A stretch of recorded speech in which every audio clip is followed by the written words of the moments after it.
In the grounds of United Nations headquarters, a statue showing a George and the Dragon, the vanquished beast made out of decommissioned nuclear missiles. The UN was founded in the same moment in history as the only actual use of nuclear weapons. In fact, President Harry Truman signed the charter of the organization on the same day that his forces dropped a bomb on the Japanese city of Nagasaki. Just 5 months later, the first meeting of the UN General Assembly.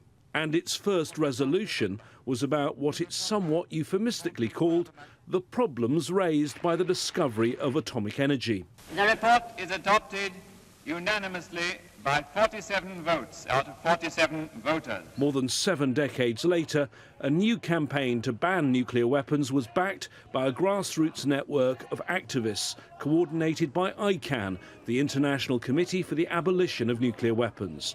They made a significant breakthrough, a new treaty.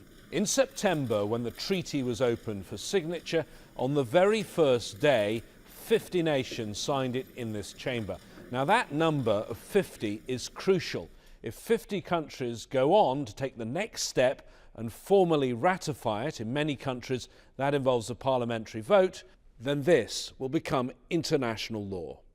The 5 most powerful nations at the UN do not support the treaty. The permanent members of the Security Council see their right of veto and their nuclear weapons as key instruments of strategy. There have been efforts at nuclear disarmament in the past.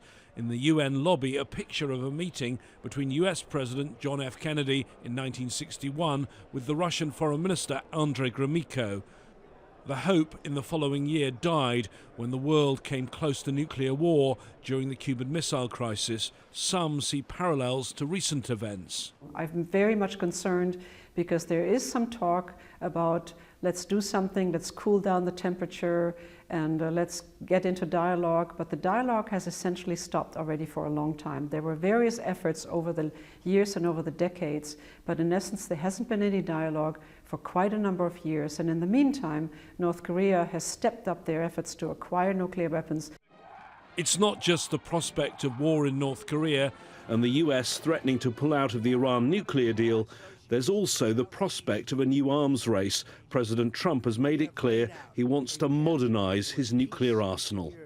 James Bays, Al Jazeera, at the United Nations.